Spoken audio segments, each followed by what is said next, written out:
Hello and welcome to this course. And in this course, we are going to learn about value of money. How do we teach the value of money to our children is what we'll be focusing on. But honestly, when I was creating this course for each one of you, I realized that there is so much that we ourselves can learn as parents while we go through this curriculum.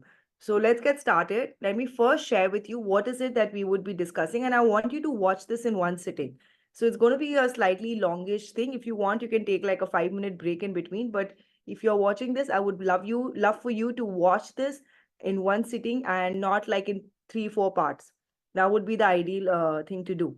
So let me share with you what is it that we would be covering today under this topic. So I'm going to share with you what is money, why is money so important, myths that we have about money, what we should never tell our children as far as money is concerned, how to make your child happy and successful, career versus process, what is the difference between career and process, then a four-step system or a four-step process to convert your talent into profession, pocket money versus pocket income. So what is the difference between the two and which is better is what we'll be discussing. The 50-30 budget rule. And last but not the least, I'm going to give you a few activities that you should introduce for your children so that they can learn about money and money management. So these are a few things. And like always, I would end with action steps, and I would have a few simple action steps that you would have to take. So I'm really excited to share this with you, and I'm promise you're going to learn a lot yourself, and you'll be able to teach your child the right things from the very beginning. Because what you do now will stay with your child not just today, tomorrow, but for the rest of his or her life. And the reason why some of us do not share a very positive relationship with money, or we find that it's very difficult, or we find we have problems thinking about money, using the word money, all of that happens because of the conditioning we received when we were growing up. So the idea is that we are not going to transfer this to our children. We are going to do better because now that we are here to learn and grow, and now that we'll be more aware after going through this, we're definitely going to do better for our children. So now let's understand, why is money important? This is very, very important. So the first thing that you need to understand, that money is spiritual. Money is nothing but it is energy. So you do not want to think that, if I'm making money, I'm not a spiritual person, or if I'm a spiritual person, I should stay away from money. That's a mindset that you completely need to change, because nowhere has God ever mentioned in any Vedas, in any text, that don't earn money or don't become rich or anything. The problem is when you attach your happiness with your materialistic things. But there's nowhere, anywhere it's mentioned that, you want to stay away from materialistic things. In fact, it's good to have money, because if you have money, you can help more people, and you can be used as a channel to facilitate better things, and you can do more of God's work.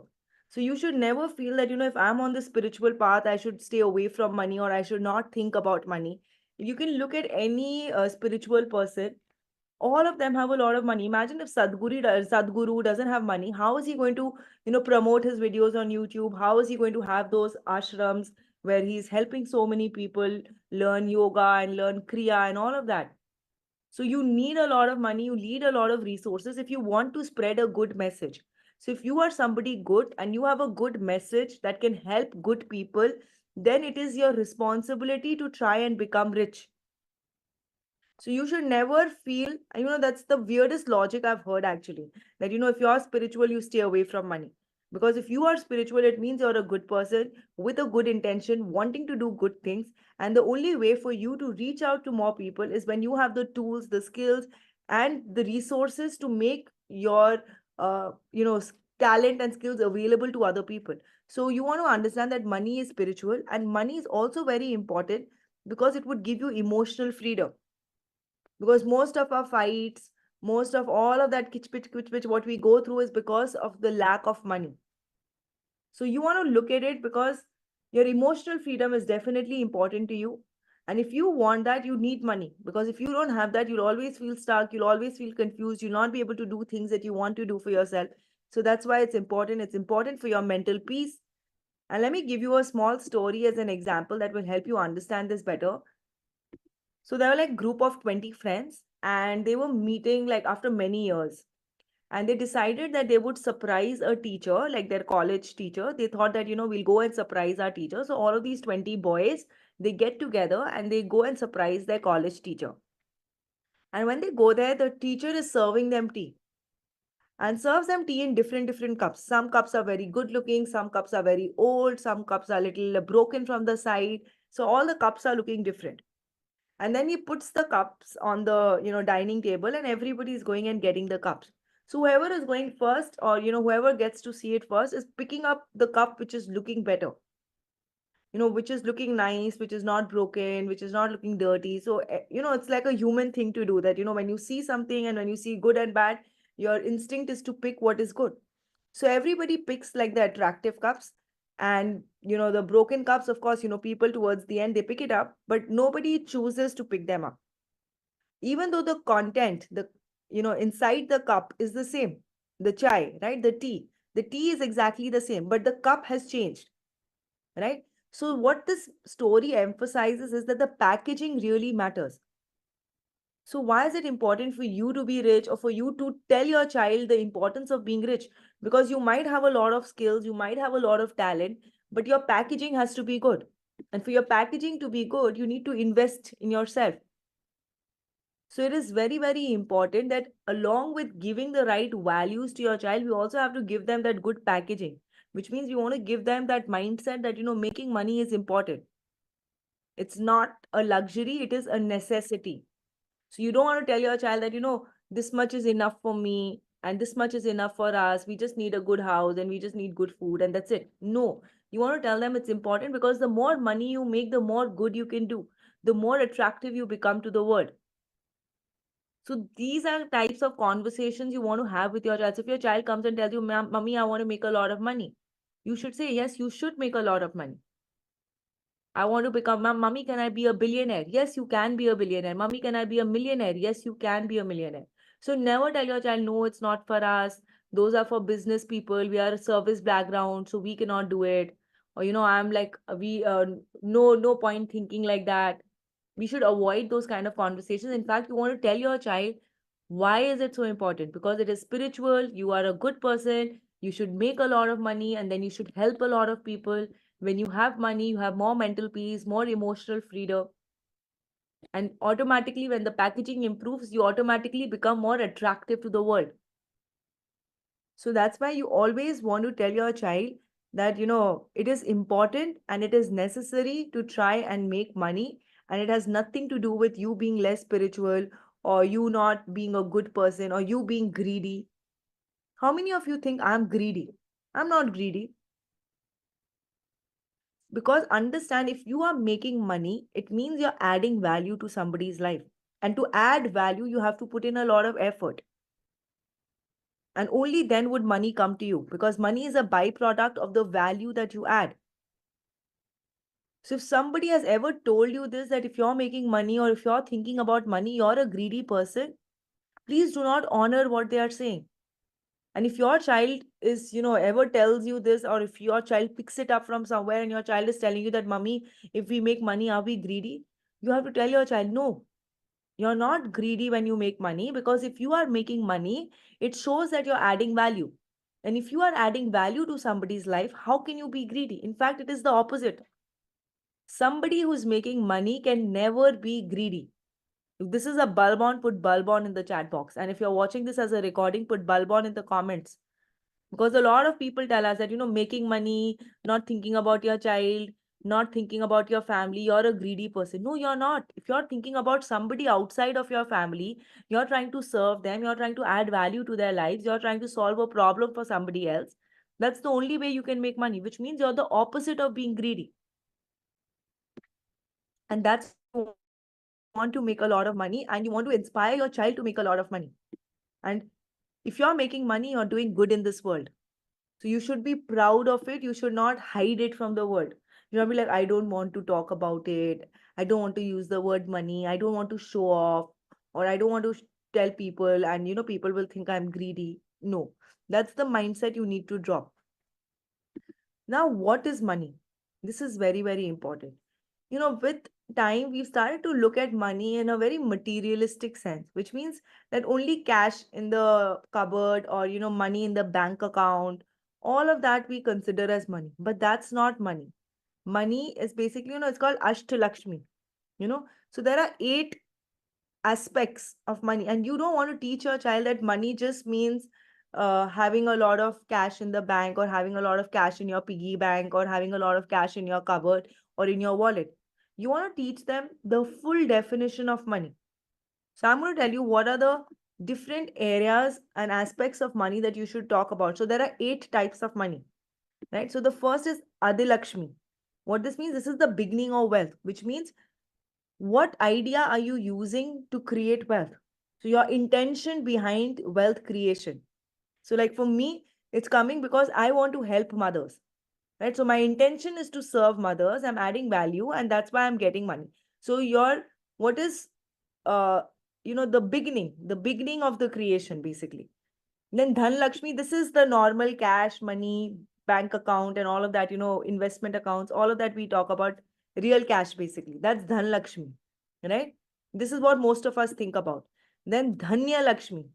This is basically you having the money, but you also have the luxury to enjoy the money that you're making, which means you're eating peacefully, you're sleeping peacefully.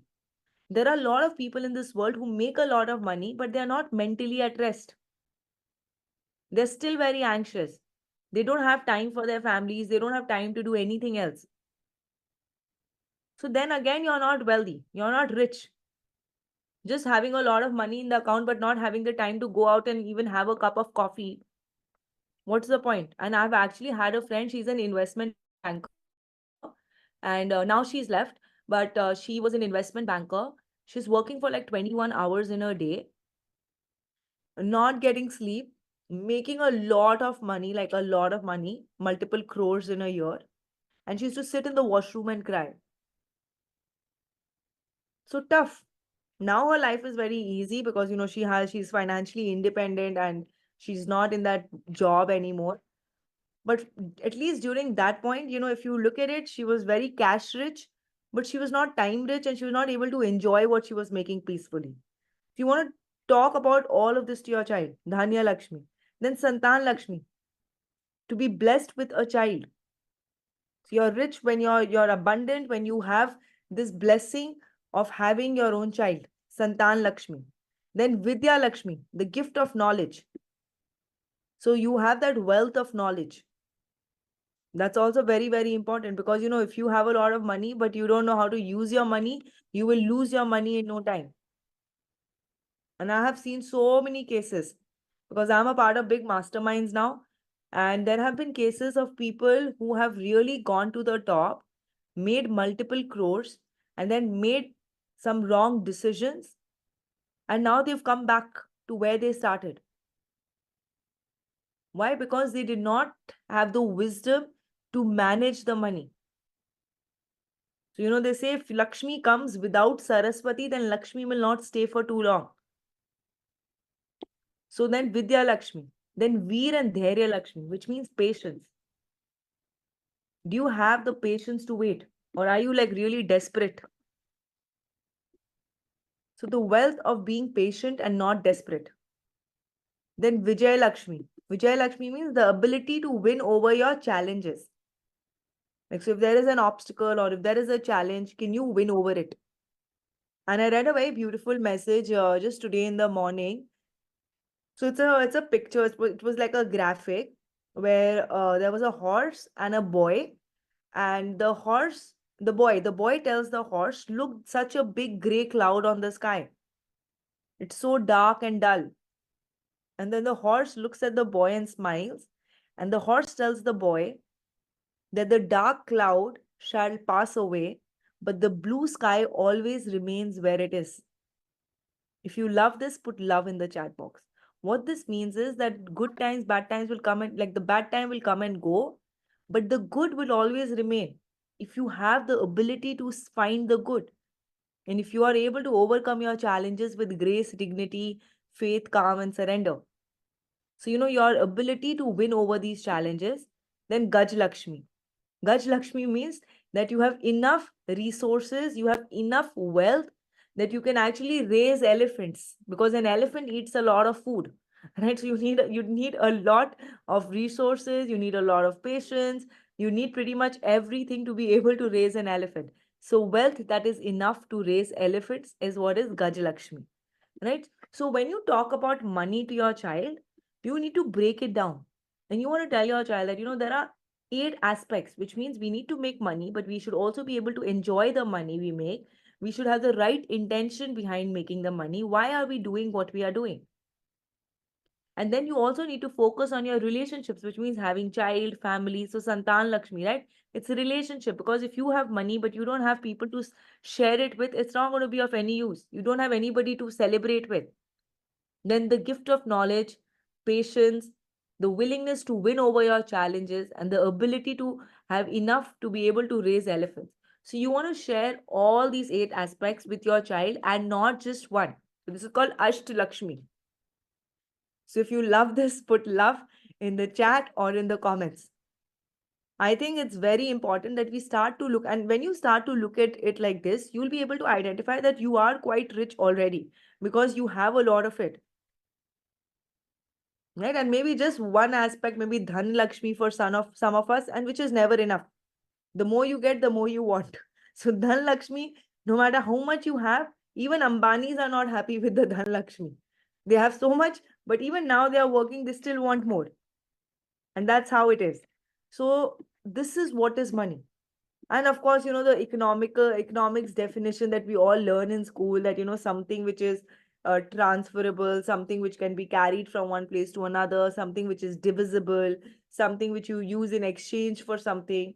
All of that is very basic, but this is what you really need to focus on, because when you can transfer this to your child at a very young age, your child will start to look at money very differently. They would not associate money to be something negative. They would not think of money as something that we should not hoard. They would start to look at it in a very, very positive way, right? So you want to give a very positive introduction to money and not a very negative introduction. And you also want to feel good about people who are rich. That's very important. Sometimes we look down upon people who are rich. We're like, they're trying to show off, or maybe she has so much money, so she's very arrogant. You don't want to make those comments, especially in front of your child. And honestly, I know that, rich people, they are rich because they've done something. So they, maybe some of them could be arrogant, but most of them are not. Most of them are very humble, very down to earth, very focused on adding value. Because when you stop adding value, you stop making money. If somebody is adding value and helping people, how can that person be mean, arrogant, and rude? So it has nothing to do with rich and poor. Even a poor person can be rude. Even a poor person can be mean and arrogant. So it has nothing to do with rich or poor. These are personality traits, and it could be in anybody. Now, myths about money. This is very important. And even though I've designed this for children, it's really going to help you as well. So the first myth is that, and these myths will basically damage your child's capacity to attract money. And some of us are going through it as I speak with you. So the first myth is making money is hard. It's not hard. So what is hard is basically we don't have the right skill to make money. Making money is not hard. Learning skills will take effort. But making money can be hard if you want it to be hard. It can be easy if you want it to be easy. So you do not want to tell this to your child ever, that, you have to struggle and you have to work very hard if you want to make money. No. Of course, hard work is important, but it's not like only if you work hard will you get money. If you work hard, there is a chance that you would make money, but it is not necessary. There are a lot of people who are not really working hard, but they're still making money. Money doesn't grow on tree. So you want to transfer this mindset to your child that money can come to us easily and effortlessly because there is enough in the universe. So never say these things to your child that, paise ped mein nahi ugte, money doesn't grow on tree. You know how hard it is to make money? You want to spend on toys all the time? Have you ever tried earning 2 rupees also on your own? Have you ever tried doing anything? Do you know how hard it is? Do you know how hard I'm working to make this money? And we say these things even without realizing that we are saying it, but every word that comes out of your mouth, and sometimes when you're repeating it over and over again, it is building your child's underlying belief system. Your words become your child's underlying belief system. So we want to be very, very careful about this. So I'm very fortunate that I had parents who actually never told me these things that making money is hard, even though they were modeling like they were working hard and they were making money, but I was never told that you have to struggle or work very hard to make money. So it's very, very important to understand that. Also, do not tell your child that you have to go to school if you want to become rich, or you must have a good education and only then will you become rich.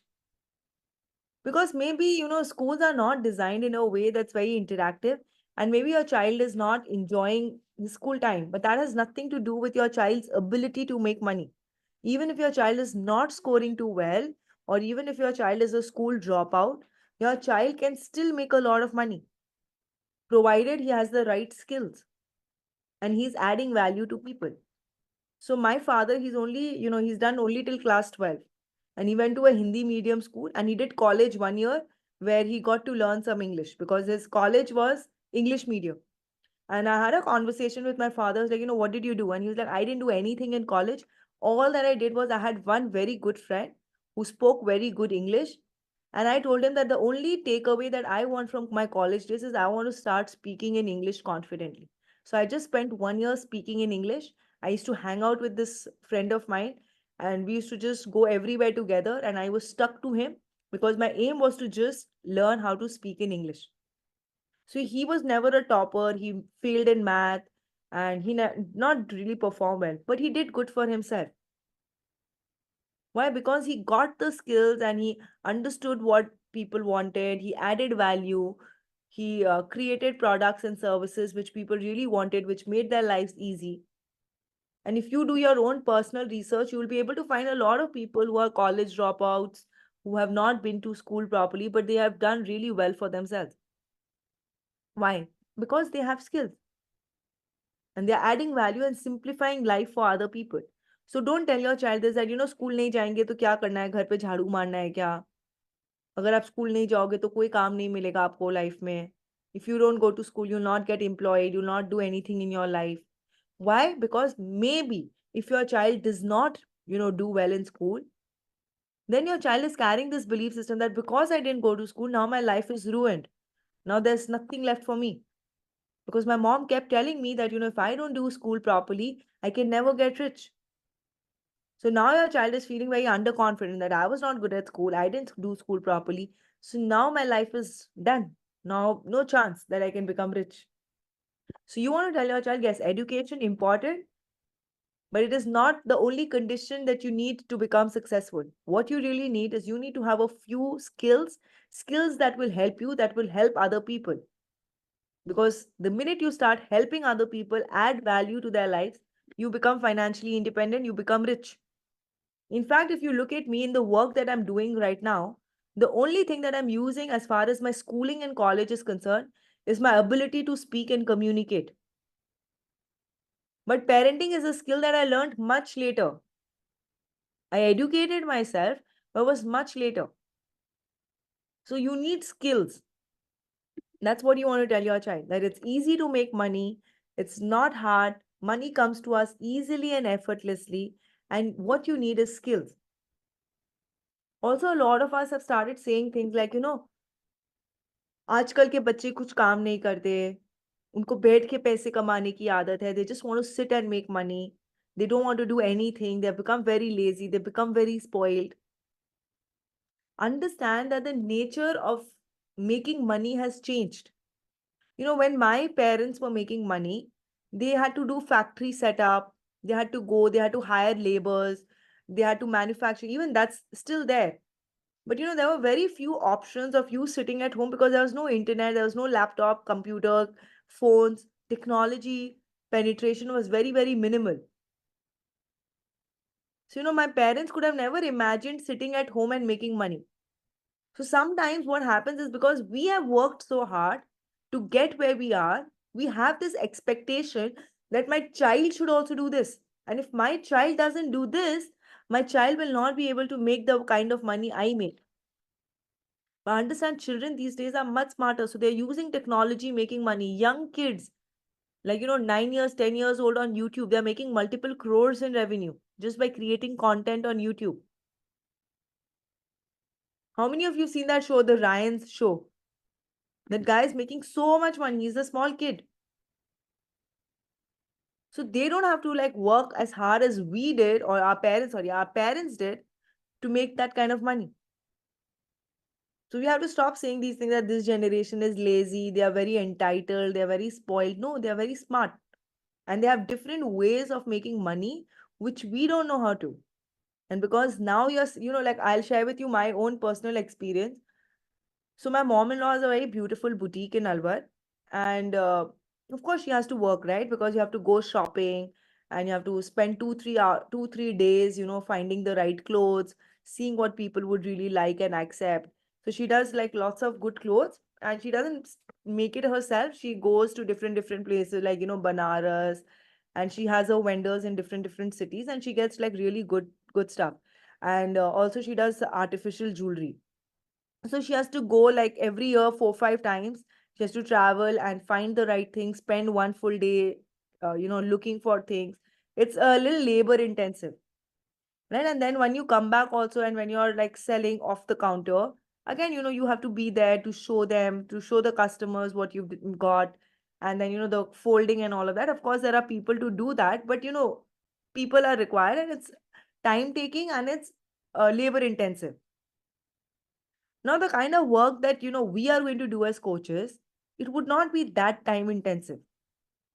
Why? Because we just have to sit and do 2 calls on a chair, or 3 hours we sit and we talk. But there's a chance that we can make much more money. So that's the difference. The nature of work is changing. And if children are able to make more money with less effort, you want to encourage that. You don't want to push your child to work hard unnecessarily. Right? So that's very important.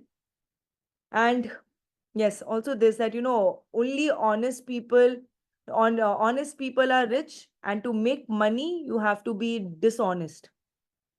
A lot of people have this belief. I've done one event where we were put in pairs, right? And that event MMI, some of you must have done it.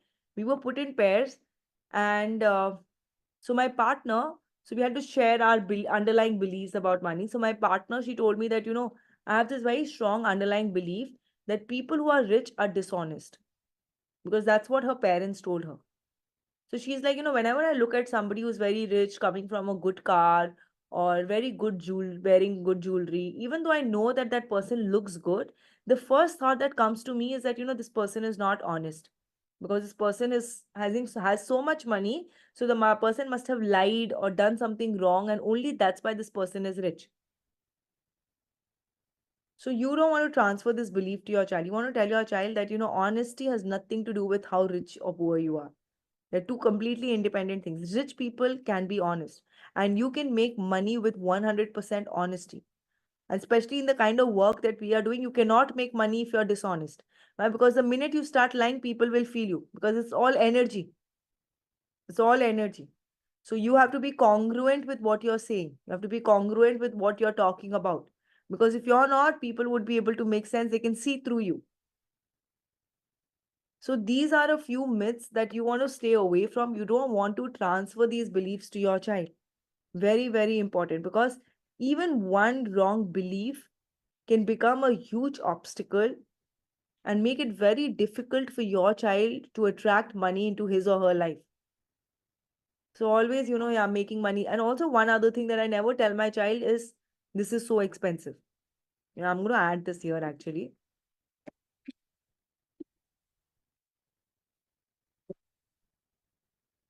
Don't say that. You want to tell your child, this is your budget. You choose something in this budget. That's it. But don't say this is so expensive, because why? You want to transfer this belief to your child that nothing is expensive. You can get what you want as long as you're willing to wait and earn that kind of money. So, for you and me, maybe, buying a jet can be very expensive, right? We might think that, oh my God, that's a very expensive affair.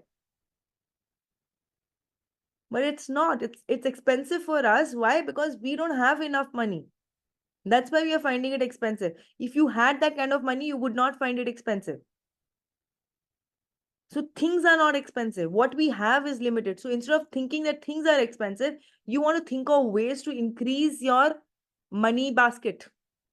Making sense? If this is making sense, put MS in the chat box.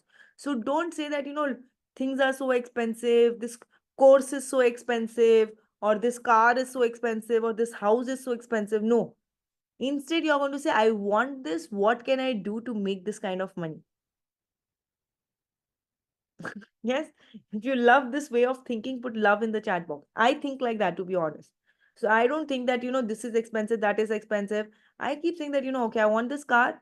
I'm going to save for it. I'm going to work towards it and I'm going to get it. I want this piece of jewelry. I'm going to work towards it. I'm going to wait for it. I'm going to do whatever it takes to get it.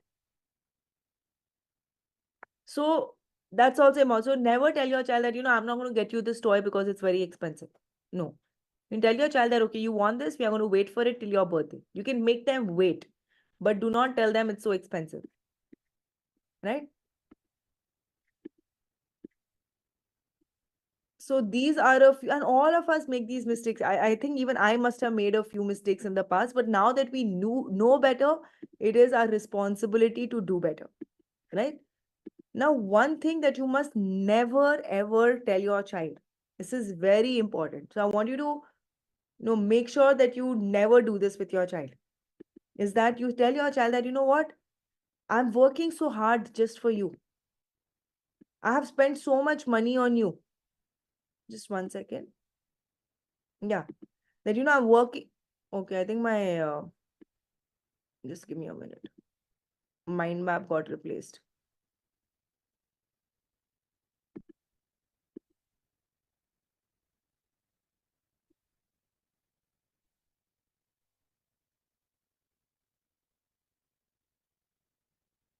Yeah. So, what is happening?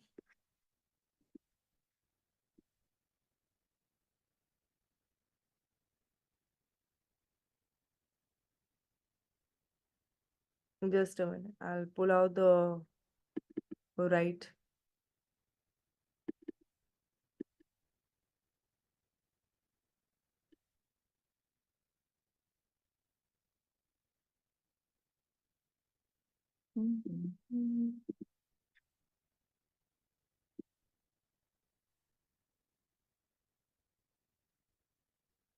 Yeah.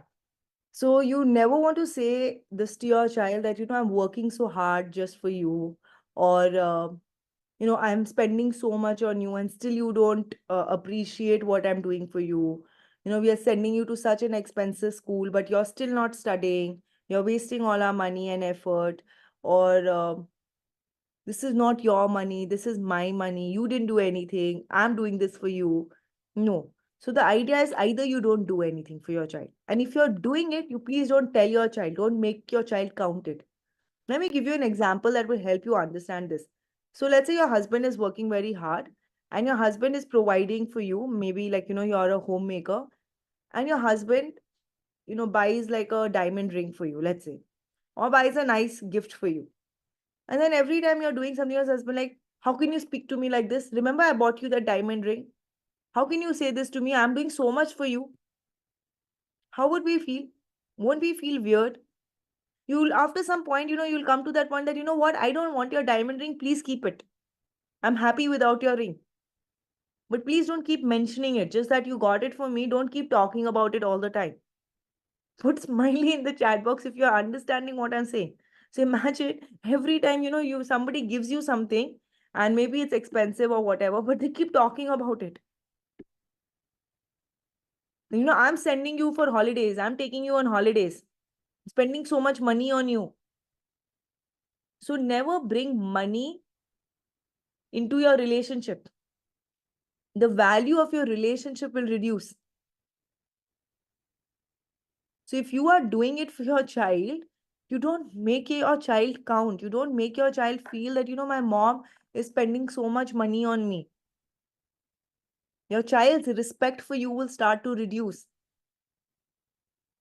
If you want, you can limit the facilities. That's okay. If you feel it's getting too much for you, do not provide that much.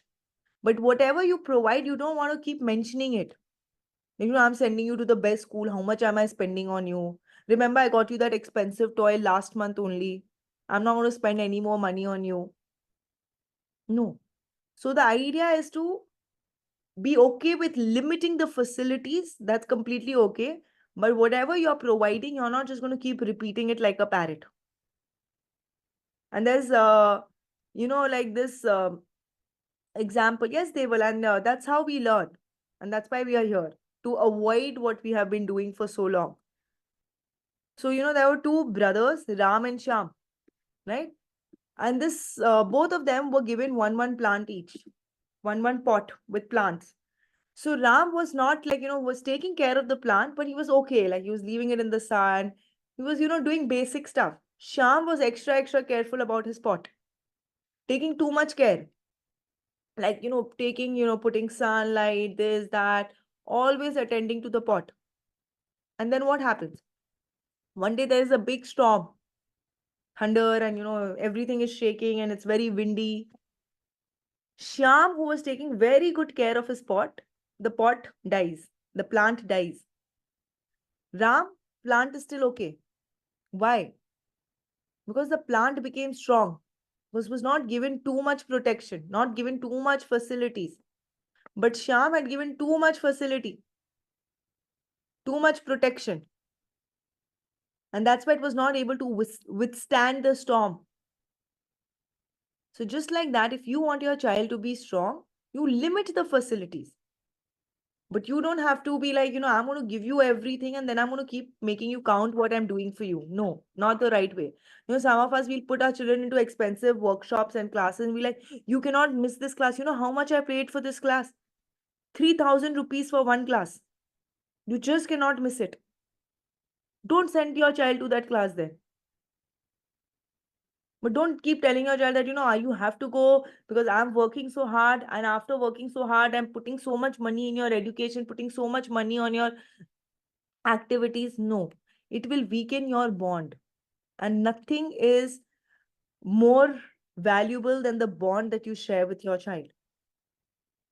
So this is one thing that you have to stop saying that, this is, I'm doing so much for you, especially in terms of money. Now we'll understand how can we make our children happy and successful. This is also very important. So let's understand. So there are two things which we need to understand is facility and responsibility. Both these things go in hand. We have to give some facilities to our children, of course, and we don't want to deprive them completely. So if God has blessed you with resources, you're not going to treat your child like, you're not going to give anything. You want to give a few facilities to your child. But with facilities, you also have to give responsibility.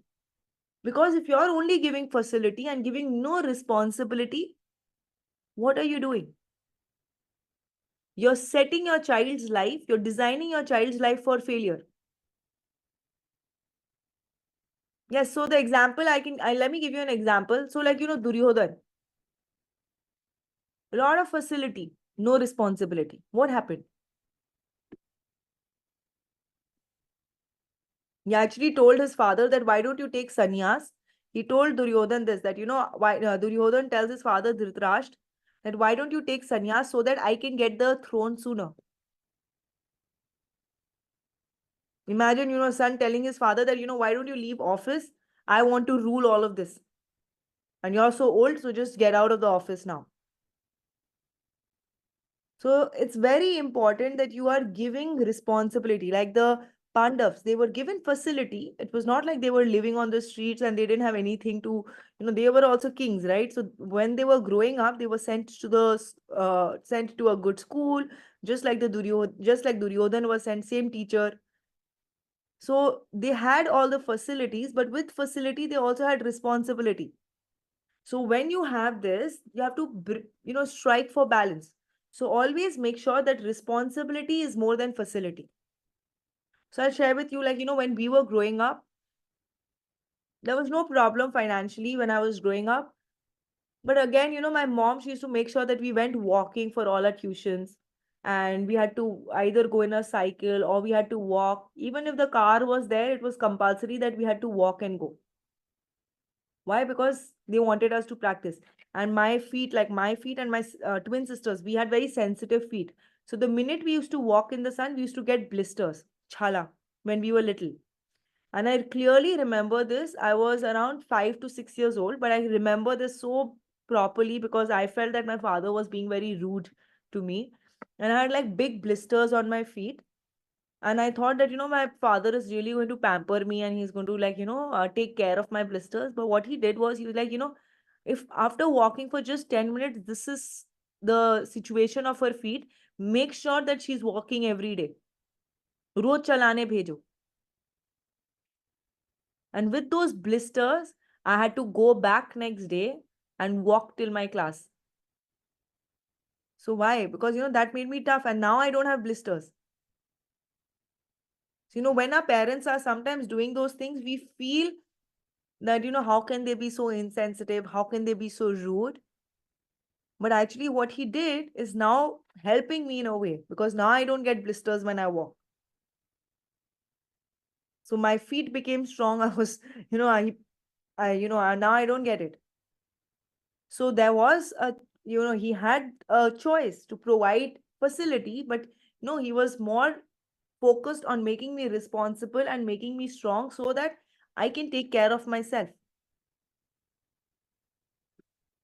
So it's very, very important. Like, so now if you look at Bill Gates, I have another example. So Bill Gates, he's a multi-billionaire. Right? He has so much money that even if his 10 generations don't make even one paise, 1 rupee also, they would live a very, very comfortable life. But what did Bill Gates say? He said that I'm not going to give anything to my children. He said, I'm going to give, I think he's giving like one very small amount. Everything else he's using for charity. And he told them, children, you're not entitled to my wealth. I will give what I wish to. Why? Because if he gives them and if he tells them that you would get whatever I have, they don't have any inspiration to work, no motivation to do anything. If you have like 100 crores in your bank account, then you're like, क्या करना है life में 100 crores है 100 साल तो जीना भी नहीं है 1 करोड़ भी खर्च करेंगे साल का सो तो भी बहुत है. So the idea is to give responsibility with facility if you want your child to be happy and successful. A lot of us feel that by giving them a lot of facility, I'm going to make my child's life comfortable, very happy and easy. Yes, sure, make your child's life comfortable, but with comfort you don't get happiness and you don't get success. For success to happen, you need growth and you need to step out of your comfort zone, which means you need to be in a place of discomfort sometimes and you need to be more growth focused. And that's when you would be setting your child up for happiness and success. So make sure you're striving a balance between these two things. And now what I'm going to share with you is very important, is career versus process. They're two different things. So understand career kya hota hai. Career is an outcome. Career is an outcome. So let's say, you become a doctor, or you've become a dentist, or you become a lawyer, you become a teacher, you become a coach, whatever, fashion designer, baker, whatever it is. So that's your career. I'm a parenting coach, or I'm a fashion designer, I'm a lawyer, I'm a dentist, I'm a doctor, I'm a teacher, whatever, I'm a banker, I'm an IT professional. All of that is a career. But what is a process? Process is basically the activities that you have to engage in or the activities that you need to do in order for you to maintain your career. So I'm a parenting coach, but I just can't keep saying that, I'm a parent. I have to do a few things. I have to show up for these master classes. I have to show up for the calls. I have to, create content every day. So those are a few activities, the process basically. The process is basically the journey. So the activities that you need to do in order for you to maintain that status of being a parenting coach or being a lawyer or a doctor or a dentist or a teacher, whatever, a fashion designer, you need to do a few things, right? So now when your child is when your child is between 10 to 12, that's when they get this self-ego that starts to develop. So statistically, research has proven that when children are in the age group 10 to 12, that's when they start to be like adults and they start to have a self-ego and they want to do something of their own. So when they are in this age group, 10 to 12, that's when you need to start having money like you want to have money conversations sooner, but this is when you need to train them on how to make money. Because if you've not done it by this age, 10 to 12, chances are people around them will start to teach them how to spend the money. So before they get into that zone where they only understand spending money and don't understand earning money, you have to introduce it to them by the age group 10 to 12. And you have to start giving them a few responsibilities. By age group 16, they should have a rough idea about their personality type and what is it that they enjoy doing. They get some clarity. So 10 to 16, they're experimenting. So, they'll do different things. And even after 16, it can change, but they have a little idea about, this is the path that I want to take for myself. 20 years, they want to start, basically behaving like the personality of the career that they want to pick. So let's say if your child wants to become a lawyer.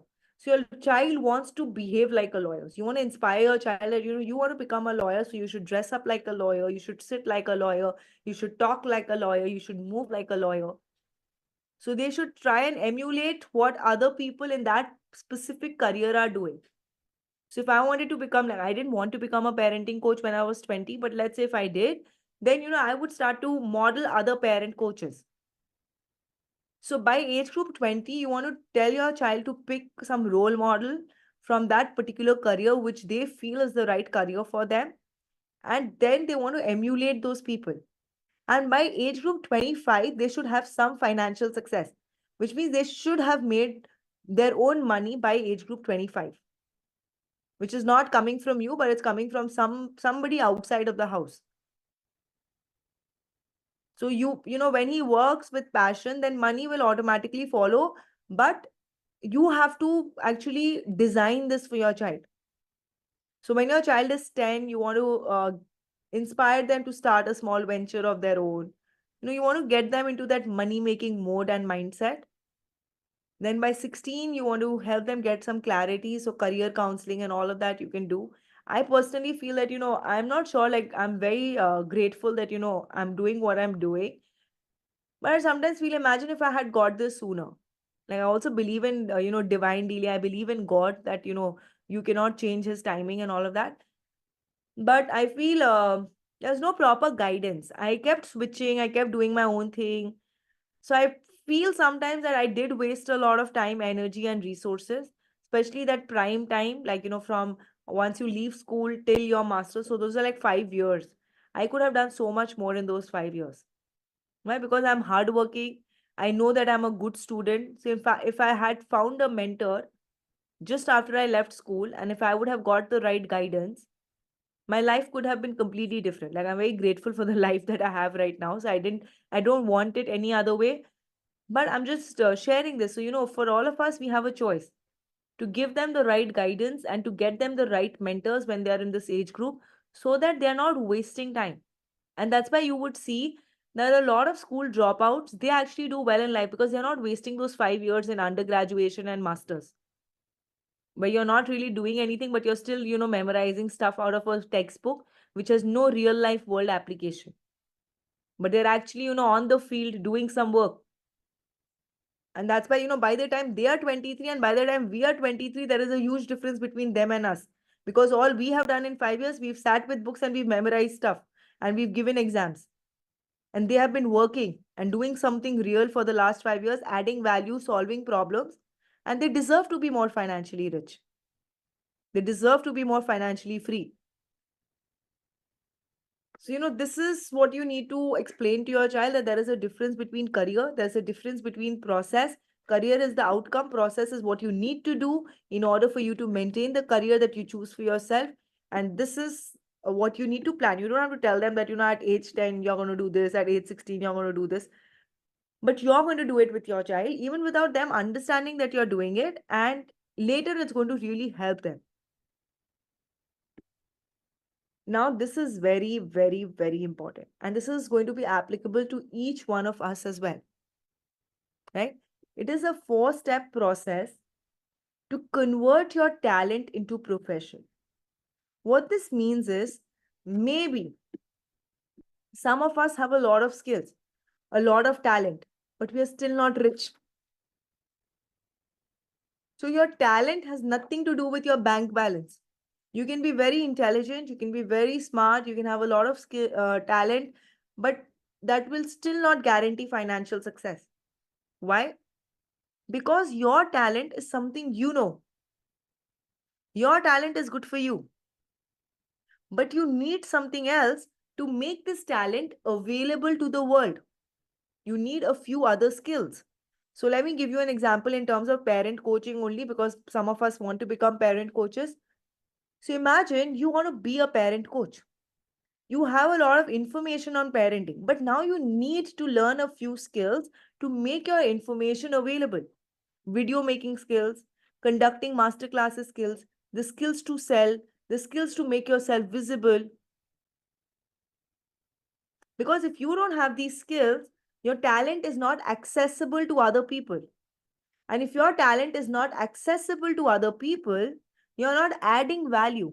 So the first step is you need to identify what you're good at, and your talent is not equals to money, right? This is also something you need to learn. Maybe, some of us are very good at baking cakes.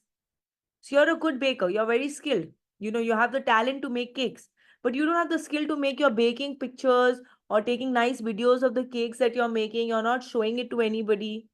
You're feeling shy when you have to ask for money. You're like, no, no, no need to pay. I'll just send it to you for free. No, I'll not take money from you. So how would you make money? So you don't have the skill, right? So if you don't have the skill, you are not adding value, because the only person you're adding value to is yourself, which means you're baking cake and you're only eating it, or your family is eating it. So you're not adding value. And if you're not adding value, there's no exchange. So no money. So you need to add value. And only when you add value would you become successful and you would make money. Because money is nothing but it is a byproduct of the value that you add. The more value you give, the more money you will earn. I want you to repeat this to your child every day. And I'm very, very fortunate and I'm very grateful to my father for having introduced this to me when I was very little. No, why? Because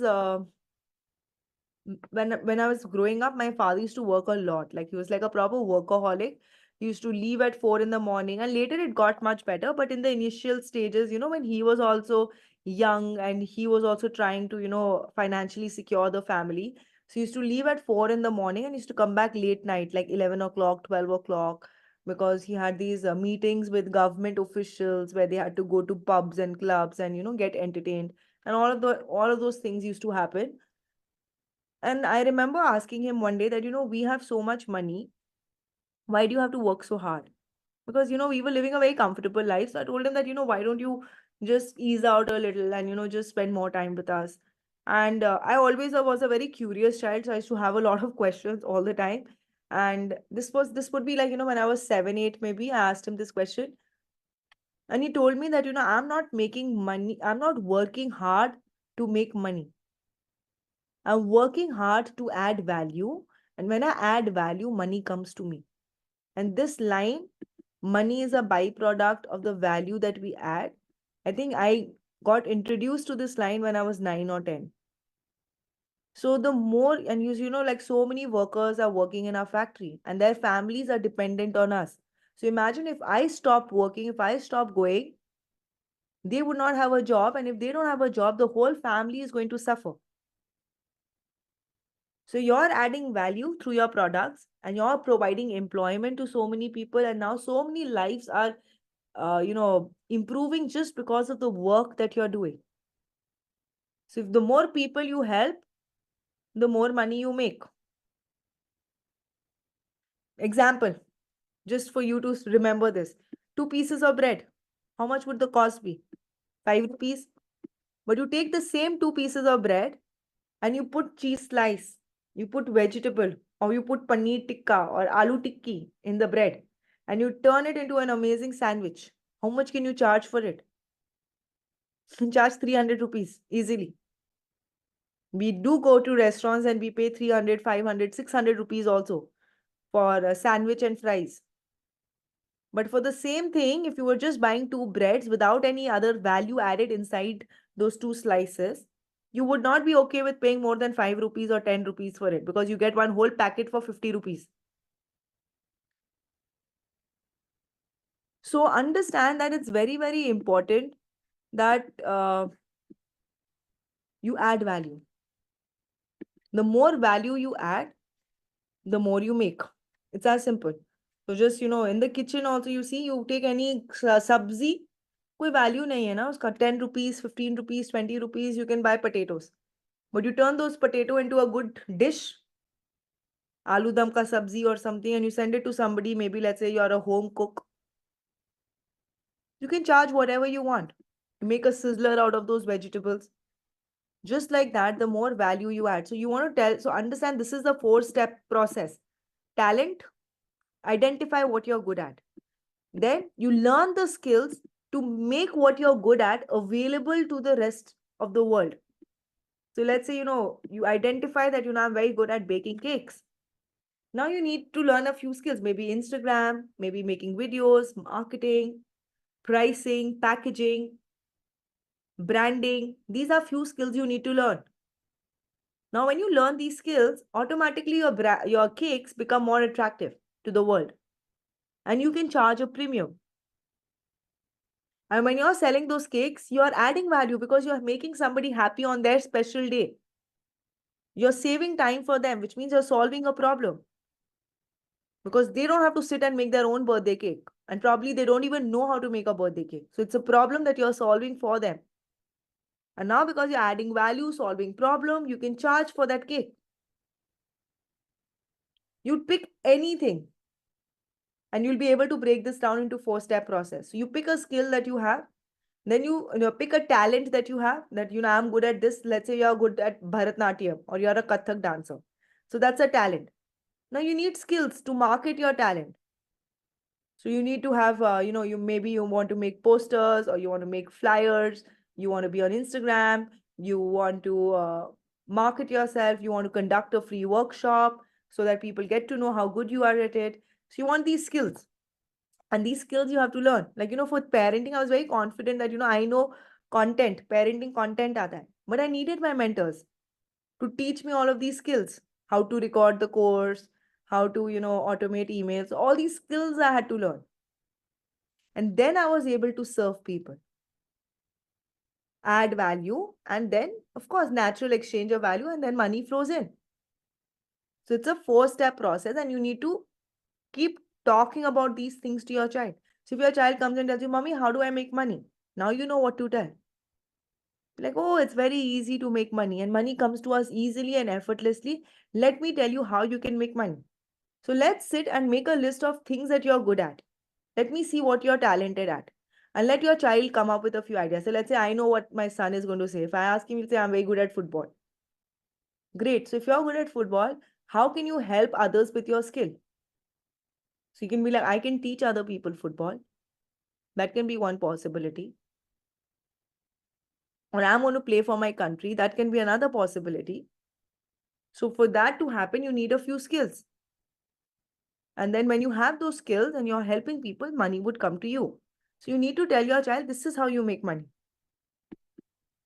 Then pocket money versus pocket income. Now, before I proceed, is everybody learning something? If you're learning and if you're loving this, put LL in the chat box. Loving what I learned. I'm going to take a quick water break.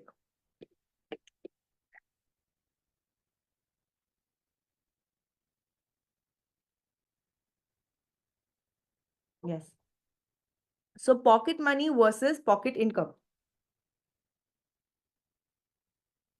Completely different things. Pocket money free में मिलता है. You don't have to do anything for it. I get money. I didn't do anything, I get it. That's pocket money. Pocket income, you want to do something and then you get it. So you don't want to give your child pocket money. You want to give your child pocket income. which means you're going to make them do a few things. And for those things, as a reward, you would be giving them money. One very important thing to note is do not force them to do things they don't like. Some of us, we do this. Like, my child is not cleaning up. So I'm going to make him clean his toys and then I'm going to give him some money. Let's not do that. Why? Because by doing that, you're telling your child that making money is hard. And to make money, you have to do things that you don't really like to do. So you're transferring the wrong belief to your child. So let's say if your child doesn't like to clean his room or doesn't like to make his bed. And you're like, if you make your bed, I'm going to give you 10 rupees or I'm going to give you 100 rupees if you clean your bed. Your child doesn't like doing it, but he's doing it and then he's making the money. So now the belief that you're transferring to your child is do things that you don't like to do if you want to make money. We don't want to do that. We want to have the belief you can do what you like to. And when you do what you love to do, you can make money. That's the belief that we want to transfer. So no more pocket money, pocket income, right? Because anything for free, children would not value. And so let me give you an example. So let's say my son is learning piano. So I'm not going to give him money to practice piano, but I'm going to give him money if I can tell him that, if you can give me lessons on piano, which means once a week, since you know how to play the piano, once a week, why don't you sit and teach me piano? And for every lesson, when you're teaching me piano, I'm going to pay you per class. Or maybe for 10 sessions in a month, I'm going to pay you 500 rupees. Can you see? So I'm not paying him for what he is actually supposed to do. I'm paying him when he is using his skill to help me and he's adding value to my life. Right? So let's say if your child loves to cook. So don't pay when your child is just cooking for herself. You want to pay when your child is cooking for somebody else. That's when your child is adding value to somebody else. And that's when your child gets money. So, and when your child is doing it, you also educate your child. That, hey, you cooked for this auntie, you made a brownie for her. You made her day extra special. You saved her time. And because you did all of that, as a reward, you're going to get 50 rupees. So now you're telling your child that you have a talent. You had the skill of marketing your brownie. You made it available to her in a good packaging. You helped her. You added value. And here, you, as a reward, you get 50 rupees. And you're making brownies because she loves to make brownies. So it's not effort for her. It's effortless. She's enjoying the process of making money. So from a very young age, you're transferring this belief into your child that making money by doing things that you like to do and using what you like to do to add value to other people's life. That's the chain that we need to follow. So never force them to do things that they don't like to do for them to make money. Right?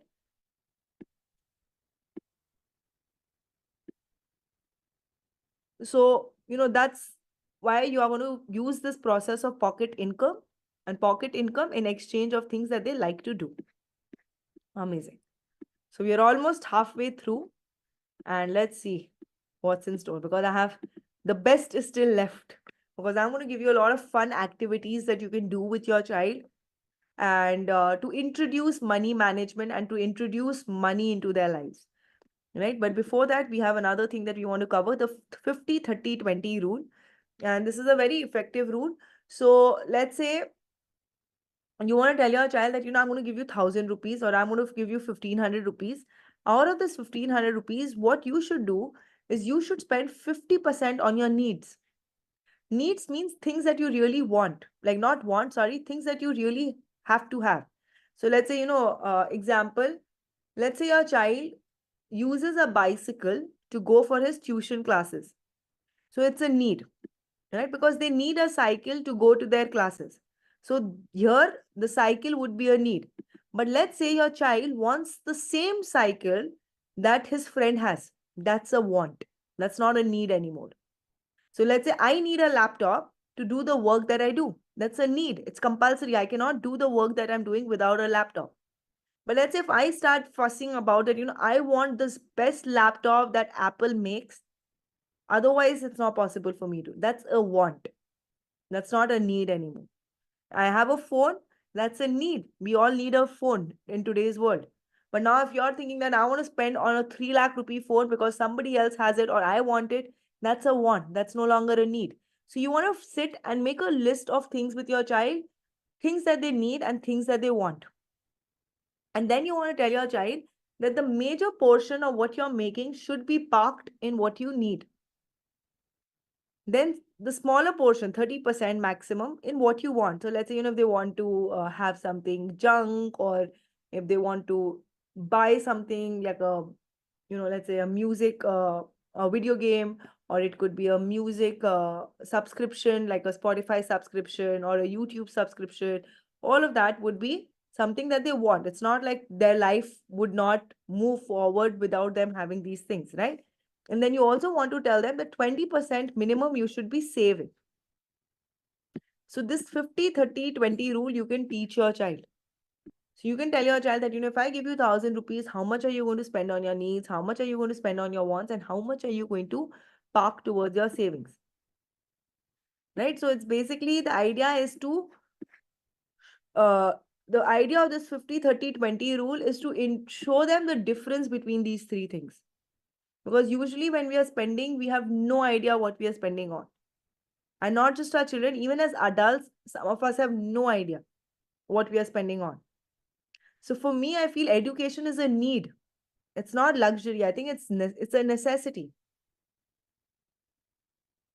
Now, what can be a want? Want can be anything. I want a very expensive bag. It's not a want. Like, it's, even if I don't have it, it's fine. But that's a want. Or I want these expensive Gucci shoes. Or I want the best LED light. So all of that is want. I want a ring light. It's a need because I'm creating video content. I need a good camera. That's a need. Now I want the best camera in the world. Want. Right? And there's nothing wrong with having wants. We need to have some wants also, because you're not just going to be living, only spending on things that you need, because things that you want will bring joy into your life. So you want to spend on want also, but after you have fulfilled your needs. Some of us, what we'll do is we will spend on our wants and we don't have enough for our needs. And it happens all the time, especially in cities like Delhi and Gurgaon. Very close friends, when you look at them, you will feel that they're so rich. Amazing car, house is beautiful, everything fantastic. And my, like, the friend's wife had an accident. She met with an accident. No insurance was done. Didn't have enough money to pay the hospital bills. And by looking at them, nobody can tell that this person will not have the money to pay the hospital bills. Why? Because everything was spent on wants. Very little left for needs.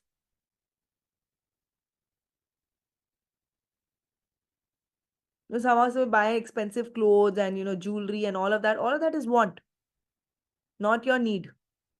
And we'll spend on all of that, and then we don't have money for upgrading our education and learning more and doing all of that. And of course, you need savings for emergency, for later. So you want to introduce the difference between want, need, and savings to your child at a very young age. And you can have these conversations, like today in the morning. In fact, I was having this conversation with my son about wants and needs. And they understand, we feel they won't understand, but they understand. In fact, they don't just understand, they will educate you. Because children have this thing, their theta wave is much more activated than our theta wave. There was a research that was done. When kids are little, their theta wave, which is the wave which is responsible for the creative genius in us, theta wave in children is 90% activated. As we grow older, the theta wave, the active, it keeps reducing. So it becomes like 40%, 50%. And when you're adults, like in our age group, research has shown that it's become only 10%. And that's why I say the more you think creatively, the more you would keep it activated. Because if you don't use it, you lose it. There is nobody who is not creative. Every single person in this world is creative. So if you're feeling you're not creative, it's only because you're not using your creativity. And now that you have not used it for so long, you're slowly losing it.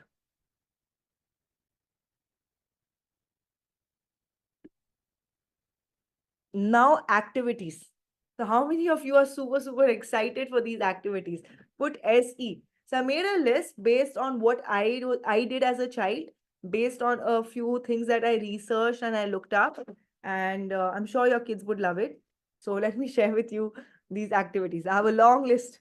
So you're very lucky. We have how many? We have 13 activities. Let me fold this and open one at a time. Just give me a minute because otherwise it would not fit.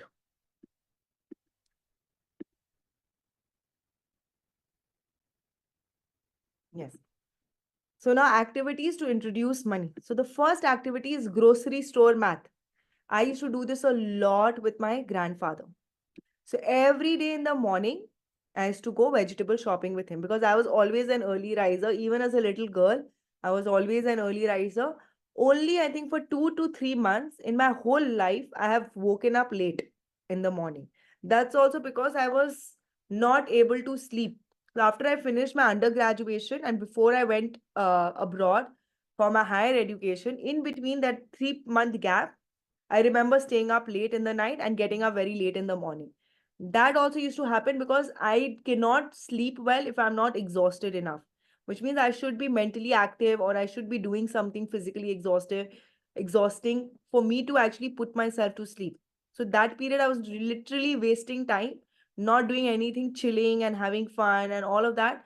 So when I used to lie down, I used to not feel sleepy at all. So I used to stay up till 3 in the morning reading books. And I also had those food jars in my room and all of that I used to do.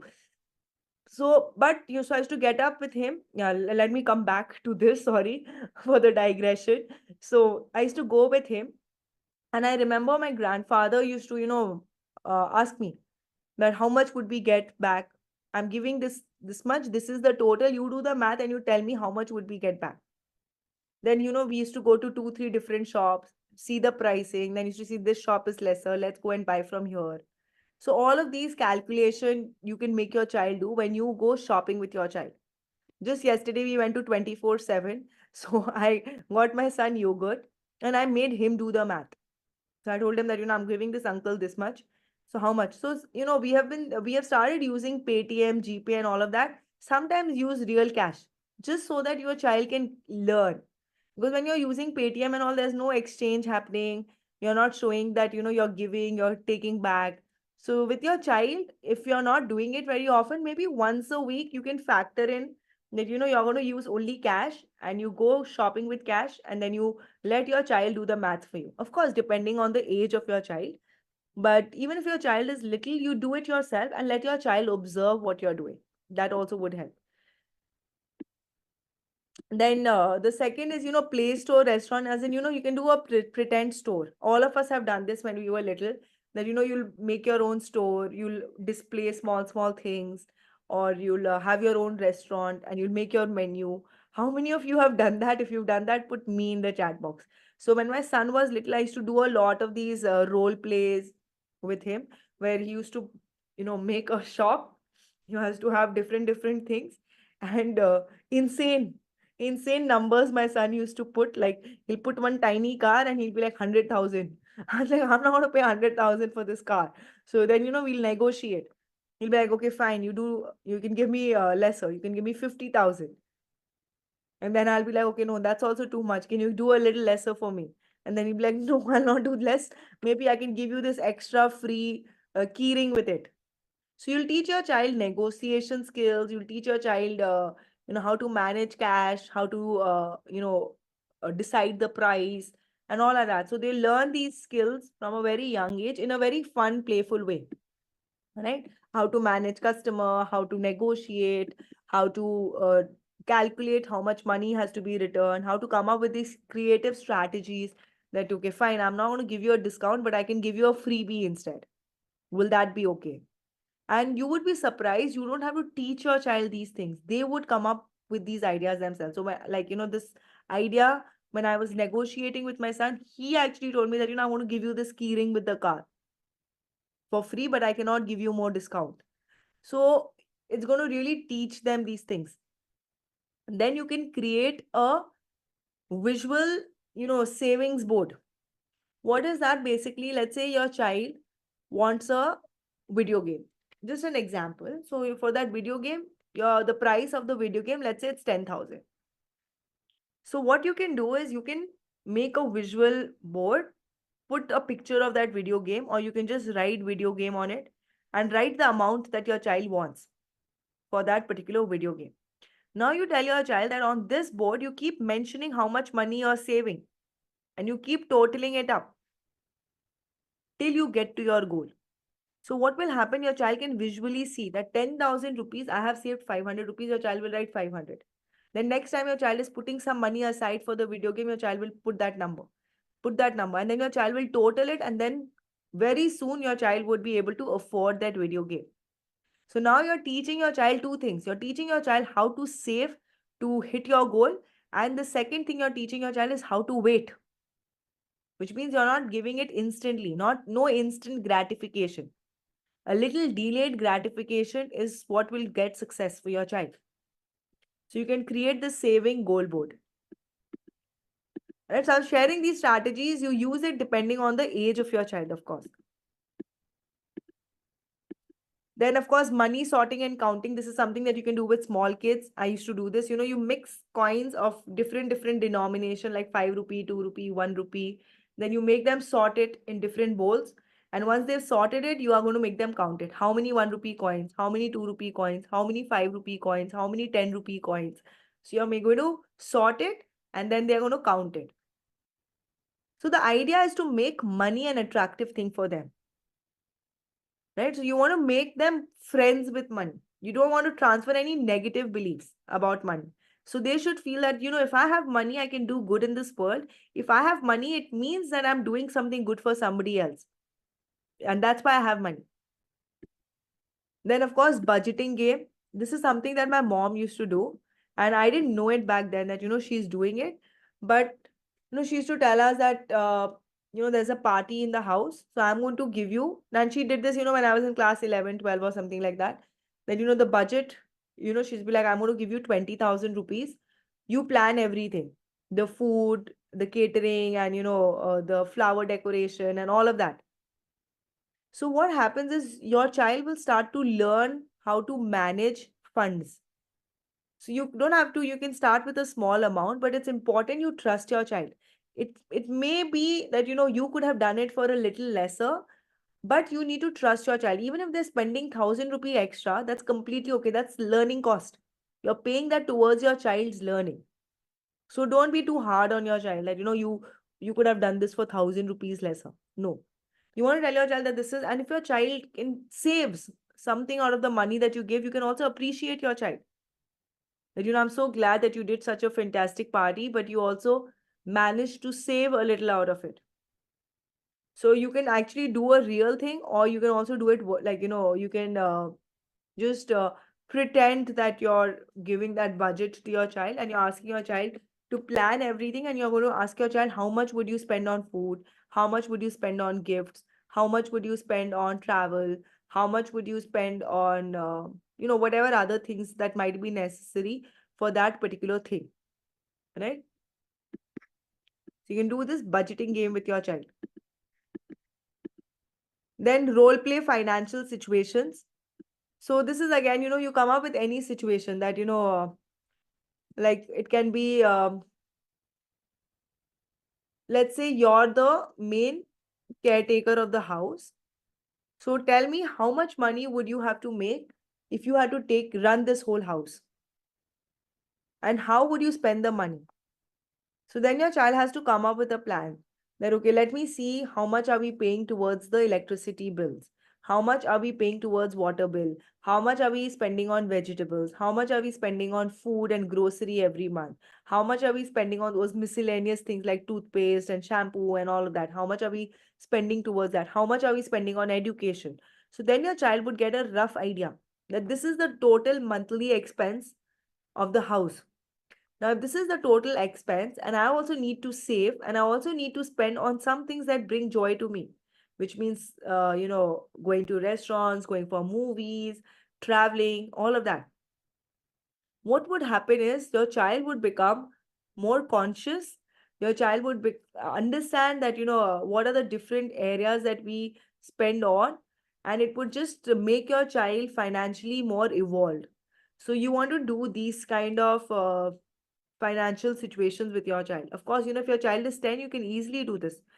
10-year-old child can easily understand. You can sit with your child and they can make a full list that, for electricity every month you are paying this, house rent is this much, maintenance is this much. So they can come up and they know exactly how much are we spending, how much we need to save, and they can plan the whole thing, and they'll understand that for me, if I were to run this house, this is the amount of money that I have to make. So it's a very powerful exercise. And in fact, not just children, you can do this yourself today.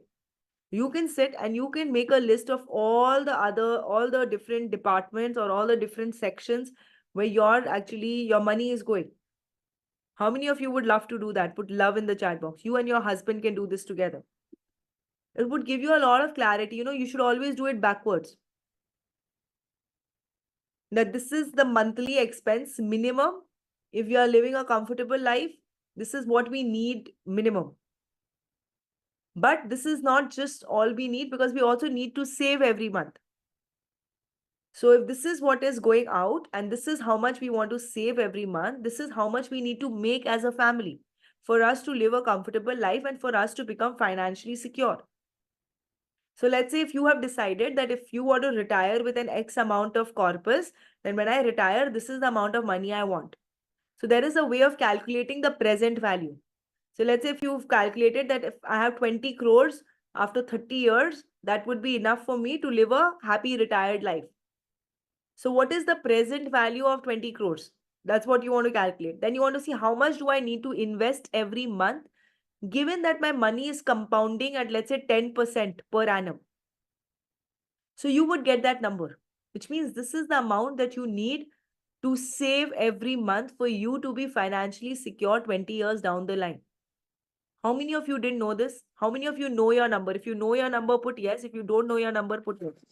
I want every single one of you to know your number. So homework. I want everybody to know their numbers.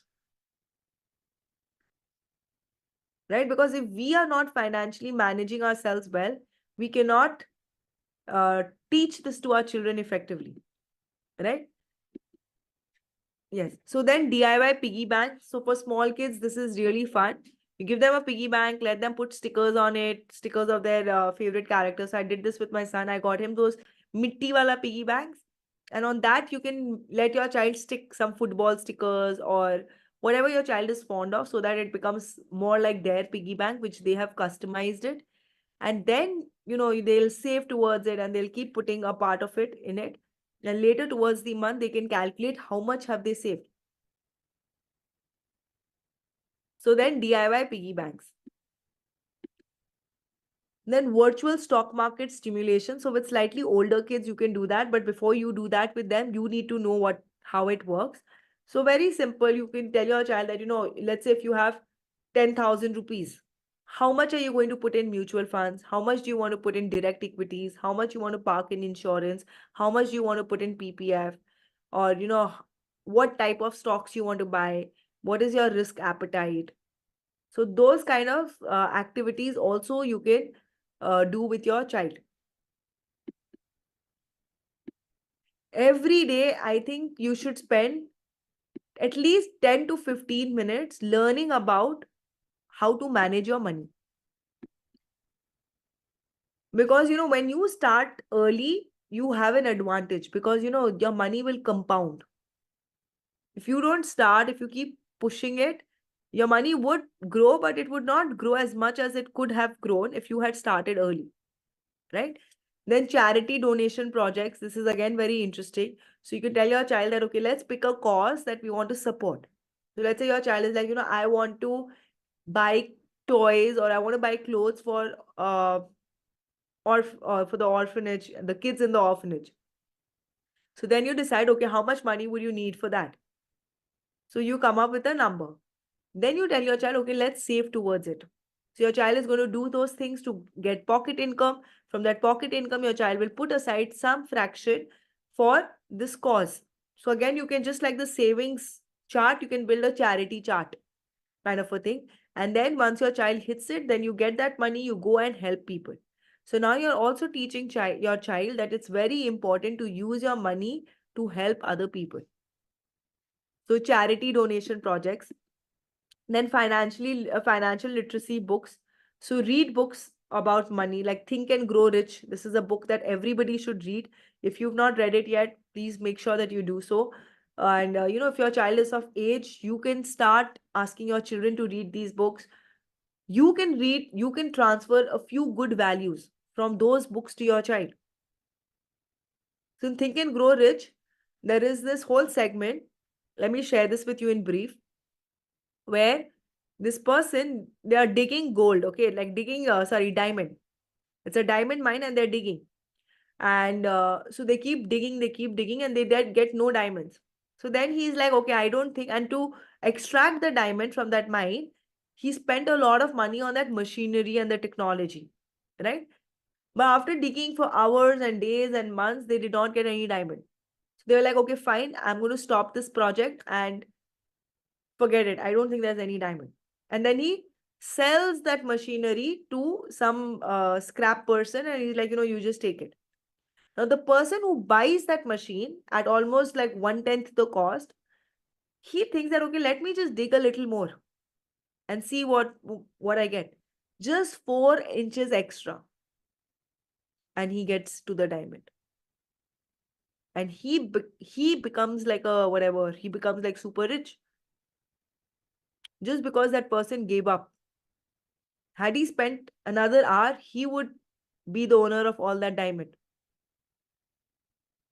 I'm forgetting his name. And later he goes on to build the world's biggest insurance company. And he was like, missing that diamond was the biggest lesson of my life. Because now I don't stop till I get what I want. So when I'm selling insurance and when people say no to me, I don't take that as a defeat. I keep going after them till they actually buy from me. Because now I've understood that you don't stop till you get it. And that's how he was able to build the biggest, because selling insurance not easy. So again, read these kind of books and you can share these stories with your children, right? Then financial field trip. This is also very, very important because, you take your child for a bank visit, you take your child to the ATM. I remember my parents, like not my parents, my mother, she used to take us to the bank. She also had this post office investment that she used to make. It was for the girl child only. I'm not remembering the name. Some Kisan Vikas Patra or something. And when we were little, she used to take us to the post office and she used to invest in those things. And I used to keep watching all this. Yeah, Sukanya Samriddhi. Then there is some Kisan Vikas Patra also, I think. And all of this was like post office investment. So when we were little, she used to take us with her. So we used to keep, yeah. So we used to keep watching all this. So it's very important that you take your. So I recently went to the bank for some work. So I took my son with me. So at least he knows how a bank looks from the inside. Sometimes, when my husband is withdrawing money from the ATM, I tell him that, why don't you take him? So that he can see what's happening, how to draw money from the ATM. They should know these things. So we need to expose them to that kind of an environment.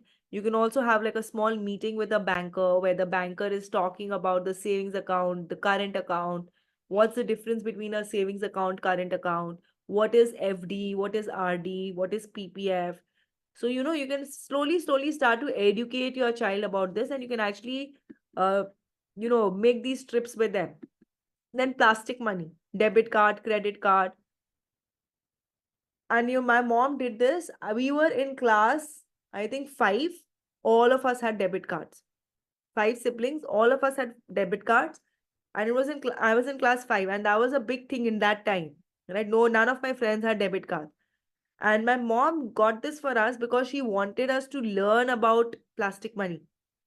The best way to teach is to give it to your child. So she was like, I'm not going to give you cash now. You have this debit card. Every month I'm going to top. So she was not giving us pocket income. It was pocket money. We were not really doing much to earn that money. But she's like, I'm going to top this up with 500 rupees a month and you can spend it on whatever food would you want. And then she took all of us to the ATM and she taught us how to withdraw money from an ATM. And I remember that, my needs were very limited even when I was growing up. I used to was so bookish and I used to always study and I was in my own world basically.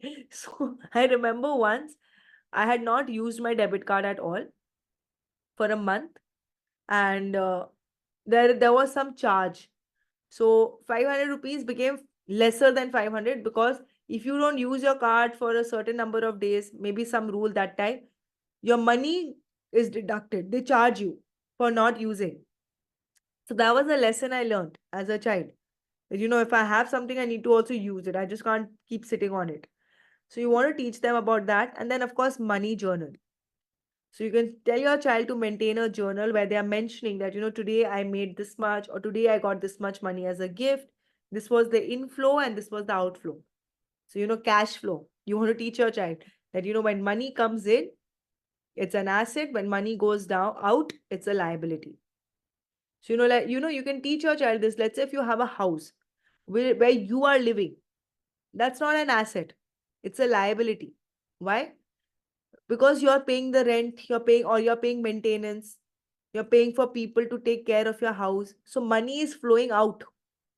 So the homes that we live in, those are not assets. It's a liability. A lot of us think it's an asset. Let's say if you actually sell your house and then cash comes in, that's when it would have that's when it turns into an asset. But when you're living in it, it's a liability. But let's say you buy a piece of land and then you rent it to somebody. That's a asset. Why? Because now you're making money. Cash is flowing in. Right?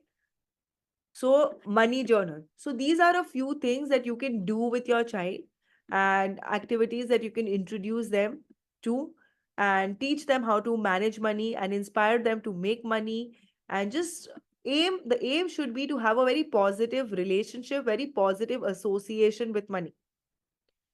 But for that to happen, you need to have awareness about your own beliefs. So what I want you to do is I want you to see what is your money belief. What belief do you carry? Like I have this belief, or I've really worked on it, but I for a very, very long time I had this belief that if I don't work hard, I cannot make money or I don't deserve to make money. Like I need to be working very, very hard if I want to make money in my life. That was a very strong belief that I had. And even now I think I feel that working hard is important, but actually that's not the right. So I keep saying to myself that money comes to me easily and effortlessly. Yes, because you can make money easily and effortlessly. That's the truth. You just need the skills to know how to do that, right?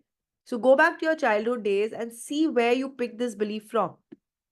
So probably I picked it up because I always saw my father working very hard. So I think it came from there that you have to work very hard to make a lot of money. So you want to replace this once you identify what your belief is, once you identify where it is coming from, what was the source, you want to replace this limiting belief with an empowering belief. So now I tell myself money comes to me easily and effortlessly. It has become better because now I'm working from home. I can spend time with my family. I can see what's happening in my house and I can monetize my time. So it has become a lot easier as compared to what it was. And probably it's happening because of the shift in mindset and shift in that underlying belief. So we cannot really help our children when till the time we don't become aware of our underlying beliefs and if we do not address them and convert our limiting beliefs into empowering beliefs. So I want you to spend some time doing this. Very, very important.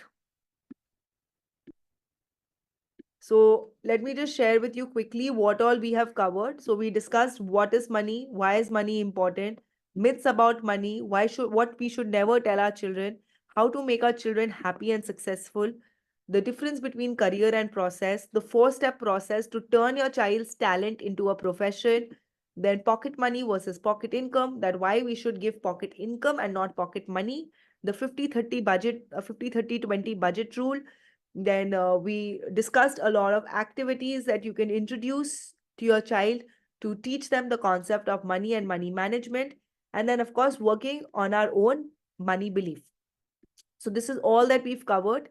And trust me, you getting aware of this can actually, set your child up for success. Because, I attend these money events where, we have such strong negative beliefs about money. And it's almost like you're putting in that effort, but you're blocking it from coming to you just because of the belief that you have. And then, of course, action steps, like always. The most important step for this whole class, of this whole class, is first, I want you to spend 5 to 10 minutes every day talking about money with your child in a good way. Like, it's not like you have to use the word money. It's about, different things like, identifying their talent maybe one day. Then, thinking about what skills they need. That could be another exercise that you're doing. Then you're talking about who you want to serve. How can you add value to other people's life. So you don't really have to use the word money in every conversation, but you're actually, preparing them towards that. Then, of course, share your key learnings in the comments below. What your main takeaways were, what did you realize about yourself, whatever, write a nice paragraph, not just like one line, two line, because this step is very important. When you write it, if you want, you can write it in your notebooks, take a picture and post it as a picture, or you can actually directly type it in the comments. But do one for sure, because only when you write, you would get aware of what actually have you learned.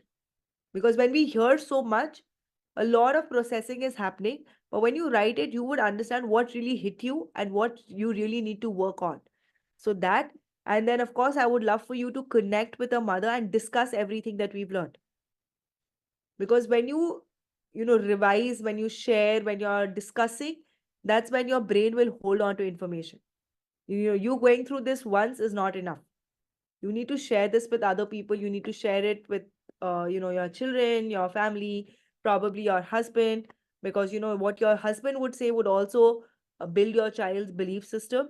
So you can actually encourage, don't force, but of course encourage and request your partner to also go through this. So these are a few action steps that I have for you. So make sure you take action, because if you don't take action, you won't see any results. And my aim is to create beautiful results for you and your child. So do not ignore this step. Do that. And with that, we come to the end of this course. I really hope that you enjoyed learning. And trust me, now you have access to very, very powerful information that can actually stop you from making the mistakes that you have been making if you were doing so. And do not regret if you've done something. That's completely okay, because if you didn't know it and you did it, that's acceptable. But now that you know, let's try not to do it, because why do something which will not serve our children? So we want to do things that would serve them, would set them up for success. So, and all of this, even though I've shared it keeping children in mind, how many of you would agree that it's actually helping you as well? Change the way you look at money. If you agree with that, put agree. So make sure that you use it for yourself, and of course then transfer it to your child as well. So with that, I come to the end of this course, and I would see you in a different topic, and we'd keep learning, and the journey of learning will never stop for us. So thank you so much for your time. Thank you for who you are, and thank you for doing the wonderful work that you're doing. Thank you.